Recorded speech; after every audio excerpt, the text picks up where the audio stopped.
여러분 안녕하십니까? 천영우TV의 천영우입니다. 2019년도 이제 저물어 가고 있습니다. 김정은이 트럼프에게 전략적 셈법을 바꾸라고 요구한 시한이 왔는데도 미국 입장은 요지부동이고 오히려 군사적 대비 태세를 강화하고 있습니다. 북한은 지난 3일 동안 당중앙위원회 전원회의를 개최해서 새로운 길을 찾는 그런 정치쇼를 벌였습니다. 김정은이 당중앙위 전원회의에서 나라의 자주권과 안전을 철저히 보장하기 위한 적극적이며 공세적 조치를 취할 것이라고 했는데 그게 무엇을 의미하는지는 두고 볼 일이지만 ICBM 도발을 선택하더라도 미국이 군사적으로 대응할 가능성은 별로 없다고 봐야 되고, 미국이 공격하더라도 북한이 반격할 가능성은 아주 희박합니다. 누차 말씀드렸다시피 서울에 대한 북한의 공격은 김정은이 생존을 포기하고 김일성 왕조의 확실한 종말을 선택하기로 결심해야 가능합니다. 김정은이 제정신으로는 이런 선택을 할 리 만무하지만은 순간적 오판이나 정신착란으로 자살 공격을 감행할 가능성을 완전히 배제할 수는 없습니다. 만에 하나 그런 상황이 발생할 경우에 우리가 입게 될 피해에 대해서 공포감을 가진 국민들이 많기 때문에 실제 얼마나 큰 인명피해를 입을 수 있는지에 대해서 과학적 근거를 한번 살펴볼 필요가 있습니다. 결론부터 말씀드리면 수만 명의 사상자가 날 수 있다는 그런 주장은 전혀 현실성 없는 가정을 토대로 한 터무니없는 과장이 만들어낸 괴담에 불과합니다. 이런 일이 일어나는 것은 세 가지 상황 하에서만 가능합니다. 첫 번째는 북한이 미사일과 장사정포를 쏘더라도 군이 아무 대응을 하지 않고 북한이 계속 쏘도록 방치해 둬야 됩니다. 두 번째는 정부가 공습 사이렌을 일체 울리지 못하게 해놓고 북한이 공격을 개시했다는 사실을 포탄이 떨어질 때까지 국민들에게 숨겨야 합니다. 세 번째는 공습 사이렌이 울리고 포탄이 떨어지는 게 보여도 시민들이 대피할 생각을 하지 않고 미사일이나 포탄이 떨어질 곳으로만 모여들어야 됩니다. 이 세 가지 가정이 모두 맞으면 수만 명 죽는 게 전혀 불가능하지는 않습니다. 그러나 세 가지 가정 가운데 한 가지라도 틀리면 몇백 명 사상자도 나오기 어렵습니다. 북한이 반격할 당장의 수단은 미사일과 장사정포밖에 없습니다. 북한의 미사일 능력이 얼마나 되는지 그것부터 한번 살펴보죠. 북한이 가진 미사일은 모두 1000기가 넘지만은 이 미사일을 발사하는데 사용할 이동식 발사 차량 TEL이라고 그러죠. TEL. 이건 한 100대 정도밖에 안 됩니다. 북한이 100대 미사일 발사대를 모두 기지 밖으로 끌고 나와야 한꺼번에 100대를 쏠 수 있다는 이야기죠. 그런데 평시에는 100대 중 일부만 기지 밖에 나와 있고 대부분은 지하 미사일 기지 속에 숨겨둡니다. 미국이 선제 공격을 하게 되면 기지 밖에 전개된 발사대부터 제일 먼저 파괴가 되고 그 다음에 GBU-57 같은 그런 대형 방카바스트로 미사일 기지를 모두 드러내면 기지 안에 숨겨둔 발사 차량과 미사일도 무용지물이 됩니다. 기지 밖에서 이동 중인 미사일 발사대가 예컨대 30대가 있고 그중 80%가 1차 선제 공격에서 파괴된다면 북한이 선제 공격 이후에 실제 발사할 수 있는 미사일은 6기밖에 안 된다는 그런 계산이 나옵니다. 그런데 이동식 미사일을 어떻게 다 찾아낼 수 있느냐 이렇게 걱정하시는 분들도 있겠지만은 발사대를 실은 그 미사일을 실은 그런 트럭이 움직일 곳은 기지 근처에 도로밖에 없는데 다행히 북한의 도로가 몇 개 없습니다. 미국이 1차 공격에서 미사일 몇 기를 놓치더라도 대부분 사드와 패트리어트 3로 구성된 미사일 방어망에 걸려서 요격당할 확률이 높습니다. 재래식 탄두를 장착한 북한 미사일의 주력은 스카드와 노동미사일입니다. 북한이 금년에 이스칸더 단거리 미사일과 신형 대구경 방사포도 몇 차례 시험 발사를 했지만은 이거는 실전 배치하는 데는 시간이 좀 걸립니다. 지금까지 실전에서 가장 많이 사용된 스카드 미사일 기준으로 한번 살상력을 평가를 해보겠습니다. 미사일 한 발에 수백 명 죽을 수 있을 것 같죠? 근데 사실은 그렇지가 않습니다.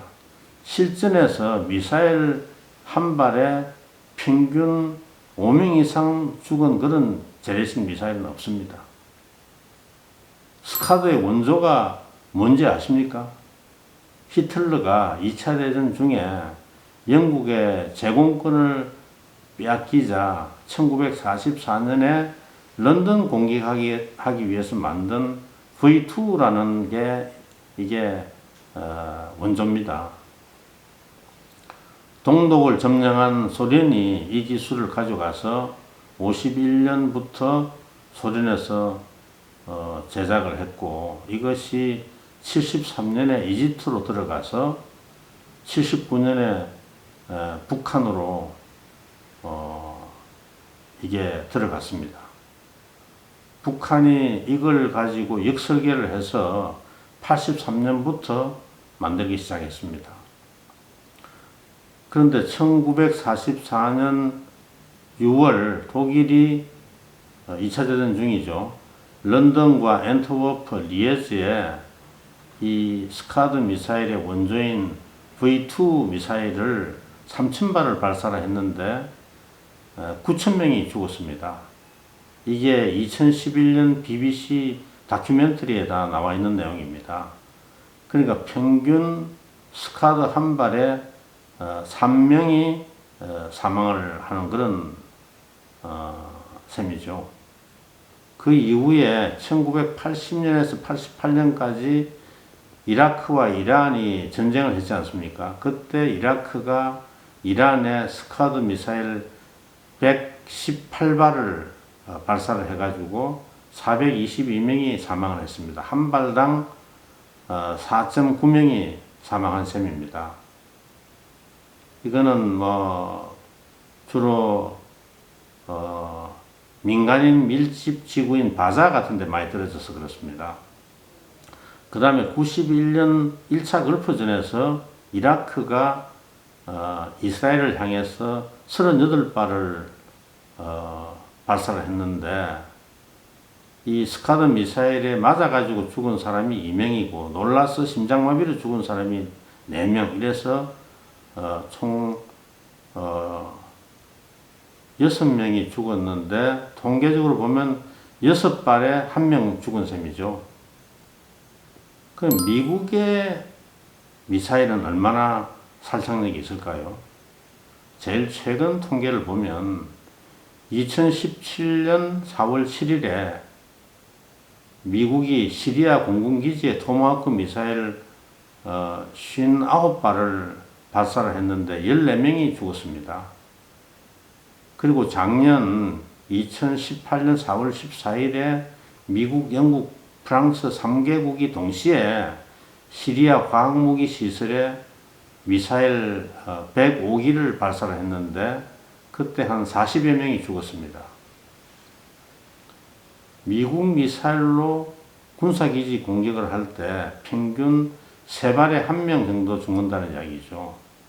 북한이 재래식 탄두를 장착한 스카드나 노동미사일을 6발을 발사할 수 있을 경우에 가장 높은 살상률을 적용하면 30명 정도 죽을 수가 있습니다. 이스라엘이 그만큼 맞으면 확률상 한 명 정도 죽는 거죠. 북한이 발사할 미사일 속에 만약 핵탄두가 장착되어 있다면 재래식 미사일과는 비교할 수 없는 그런 피해가 불가피합니다. 물론 미리 지하 주차장이나 지하철역 같은데 대피해 있느냐, 경보를 무시하고 길거리를 활보하느냐에 따라서 피해 규모는 엄청 다르죠. 북한이 핵탄두를 소형화, 경량화했다 하더라도 동체의 직경이 큰 장거리 미사일부터 장착을 할 가능성이 높습니다. 왜냐하면 직경이 클수록 장착하기가 쉽습니다. 화성 14 장거리 미사일은 직경이 1.7m고 미국 본토까지 날아가는 화성 15 ICBM은 직경이 2.4m입니다. 이 두 가지는 핵탄두 장착용으로만 사용하기 위해서 개발한 미사일입니다. 스카드는 직경이 88cm에 불과하기 때문에 핵탄두를 장착하기는 아주 어렵습니다. 중국도 스카드를 많이 가지고 있지만 핵탄두를 장착한 스카드는 없습니다. 스카드보다 조금 큰 이 노동미사일은 직경이 한 140cm 정도 되기 때문에 이 소형화 기술에 따라서 장착할 가능성도 있지만은 발사하는데 1시간 이상 소요되기 때문에 발사하기 전에 들키기 쉽습니다. 그러면 북한이 가진 장사정 포의 파괴력은 얼마나 될까요? 휴전선 북방에 배치한 북한의 포는 총 1만 2천문 가량 된다고 봐야 됩니다. 그 중에서 서울까지 도달 가능한 170mm 자주포, 240mm 방사포는 전부 합쳐서 340문에 불과하고 이게 60개 갱도에 분산 배치되어 있습니다. 근데 갱도의 정확한 좌표는 우리 군이 다 알고 있고 타격 수단도 다 갖고 있습니다. 북한 포의 치명적 약점은 사격하기 위해서는 이 포들을 모두 야외 사격 진지로 끌고 나와야 된다는 겁니다. 감시 정찰만 철저히 하면 갱도에서 나와서 발사하기 전에 대부분 다 제압이 가능합니다. 그리고 진지 입구를 봉쇄할 정밀 전술 지대지 미사일도 북한이 연평도 포격 이후에 2011년부터 개발에 착수해서 이미 완료된 상태입니다. 이 전술 지대지 120발만 배치를 하면 10분 내에 북한 60개 장사정포 진지 입구를 모두 봉쇄할 수가 있습니다. 갱도 밖으로 이미 나온 포들은 갱도로 돌아가지 못하고 몰살을 면하기 어렵습니다. 그럼에도 불구하고 북한이 포를 실제 쏠 경우 살상률은 얼마나 되냐?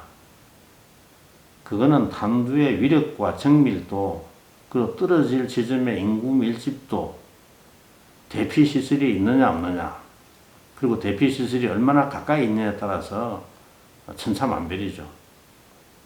이스라엘에 떨어진 포탄의 살상력이 피해를 산출하는데 아마 참고가 될 것 같아서 잠시 소개를 해드리면 2001년에서 2019년까지 이스라엘에 떨어진 포탄이 2만 312발입니다. 제가 일일이 다 조사를 해가지고 통계를 내봤습니다. 근데 사망자가 39명입니다. 그러니까 포탄 520발에 평균적으로 한 명이 죽는다 이런 이야기입니다. 한국의 경우에는 그런 포격을 받은 사례라는 게 사실은 2010년에 연평도 포격 사건 때밖에 없는데 그때 북한이 170발을 발사를 했는데 4명이 사망을 했습니다. 통계적으로는 42발에 1명꼴로 목숨을 잃은 거죠. 북한 장사정포 340문이 입힐 그런 인명피해 규모는 얼마나 될까요? 장전해서 이 340문이 한꺼번에 쏠 수 있는 포탄은 5,000발 정도 됩니다. 그런데 경도 밖에는 보관해둔 포탄이 없고 이 5,000발을 다 쏘고 나면 재장전하기 위해서 다시 경도로 돌아가야 됩니다. 근데 돌아가기 전에 대부분 제거가 가능하고 경도 입구를 봉쇄를 하면 오도 가도 못하고 몰살할 가능성이 높습니다. 그런데 5,000발을 아무 방해를 받지 않고 끝까지 다 쏜다고 가정할 경우에 연평도 살상률로 계산하면 120명이 죽을 수가 있고 포탄의 위력과 서울의 인구 밀집도 이런 걸 감안하면 이보다 더 많은 사망자가 나올 수 있습니다. 그런데 이것도 사전에 대피를 하면 더 줄어들 수도 있습니다. 북한이 340문의 이 장사정포를 예를 들어 이스라엘에다가 쏘았다 그러면 한 10명 정도 죽을 수가 있습니다. 그런데 한국과 이스라엘 간에 어떻게 이런 10배 이상의 차이가 발생하느냐. 이게 좀 궁금하시죠? 많은 분들은 이스라엘이 아이언돔이라는 포탄 요격 시스템 때문에 그렇지 않느냐 생각하는데, 물론 통계적으로는 아이언돔이 로켓포나 이런 거 한 90%를 요격을 하긴 합니다. 그런데 그것 때문이라기보다는 저는 이스라엘의 대피 시스템 때문에 그렇다고 봅니다. 이스라엘은 포탄이 일단 발사되면 동시에 바로 사이렌이 울립니다. 유치원과 학교 이런 데마다 지상 대피소가 몇 개씩 있습니다. 제가 작년에 포격전이 가장 많이 벌어지는 그 가자 지구에서 한 국경선에서 한 800m 떨어진 키부츠 그 집단 농장에 있는 그 유치원에 가보니까 그 작은 유치원에 이런 지상 대피소가 세 군데나 있어요. 그 유치원생들이 어느 방향으로 사련을 듣자마자 달리든 간에 한 20-30초 내에는 다 대피소 안에 숨을 수 있도록 되어 있습니다. 그리고 심지어 가정집에도 대피소가 있고 아파트 안에도 뛰어들어갈 휴대용 대피 장비를 다 비치해 두고 있습니다. 그러니까 대피라는 게 생활화되어 있기 때문에 실제로 포탄이 날아오더라도 맞아서 죽든지 다칠 사람이 그리 많지가 않습니다. 그 다음에 이제 감시 정찰을 하는 방법인데, 값비싼 드론으로 꼭 감시하는 게 아니라 그것도 있긴 하겠죠. 그런데 곳곳에 카메라를 장착한 풍선을 띄워서 민가의 옥상이나 마당에서 로켓포를 발사하는지 이런 걸 다 밀착 감시를 하고 있습니다. 우리도 대피 방호 체제를 제대로 수립하면 피해를 대폭 줄일 수가 있습니다. 인명 피해가 날 정도의 지진은 수백 년에 한 번 날까 말까 하는데도 동네 어린이 놀이터에 가면 지진 대피 시설이 다 있습니다. 6.25 때 50만 명 이상의 인명을 잃었는데도 북한 미사일 포탄 PR 대피소 건설은 무슨 일인지 모르지만 기피하고 있습니다. 비싼 지하 대피소가 굳이 필요가 없습니다. 공원이나 공터, 대로변 곳곳에 쉽게 뛰어들어갈 지상 콘크리트 대피소 지으면 됩니다. 그리고 집이나 사무실 내에 있는 그런 사람은 북쪽으로 나 있는 창문만 피하면 됩니다. 세월호 사고에 매달렸던 그런 정신으로 북한 미사일 야포 위협에서 국민을 보호하겠다고 정부가 나서면 북한 불바다 걱정할 필요가 전혀 없습니다. 사회 전반에 만연해 있는 안전불감증을 이걸 없애고 국가 안보의 세월호를 막을 대책을 세울 때라고 봅니다. 천정우TV의 천정우였습니다. 시청자 여러분 새해 복 많이 받으십시오.